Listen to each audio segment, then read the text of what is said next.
Good day, Sir Fabian, and everyone that are listening. Um, I will present to you um,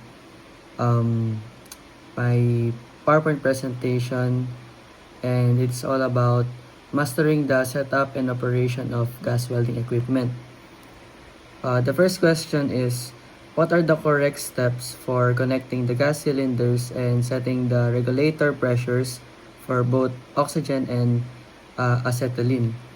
My answer to that question is to connect the gas cylinder and set the regulator pressures. First, secure both the oxygen and acetylene cylinder upright and remove their protective caps.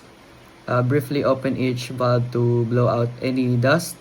Then attach the oxygen regulator to the oxygen cylinder and the acetylene regulator to the acetylene cylinder. Connect the green hose to the oxygen regulator and the red hose to the acetylene regulator. Then attach both hoses to their corresponding torch valves.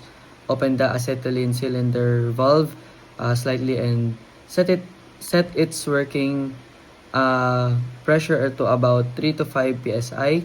Then fully open the oxygen cylinder valve and adjust it in working pressure to about 20 to 40 psi depending on the tip size. For the second question, describe the safety precautions you need to take when setting up gas welding equipment to avoid accidents. Number two, my answer to that question is when setting up gas welding equipments, always ensure both cylinders are upright and secure, and keep oil or grease away from the regulator and valves.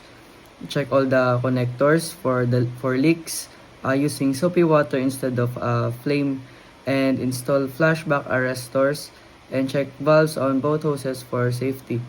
Keep hoses away from hot metals and sharp objects. Never exceed 15 psi on the acetylene regulator, and purge both hoses before lighting the torch. Always wear proper protective gear such as gloves, goggles, and flame-resistant clothing to avoid accident. And then lastly, question number 3. Once the setup is complete, how do you properly ignite and adjust the welding flame to ensure an efficient welding process? For that question, my answer is to ignite and adjust the welding flame. Open the acetylene needle valve on the torch slightly and use a spark lighter to ignite the gas. Gradually open the oxygen needle valve until the flame becomes stable, then adjust both valves to produce the desired flame type. Neutral flame has a balanced blue cone and is used for most welding. A carburizing flame has a longer inner cone and adds carbon, while an oxidizing flame has a short pointed cone and is used for cutting. Maintain a proper torch angle and steady distance to ensure an efficient and smooth welding process. And that's all the presentation po, and yun po yung mga sagot ko. Thank you po. Thank you, Sir Fabian.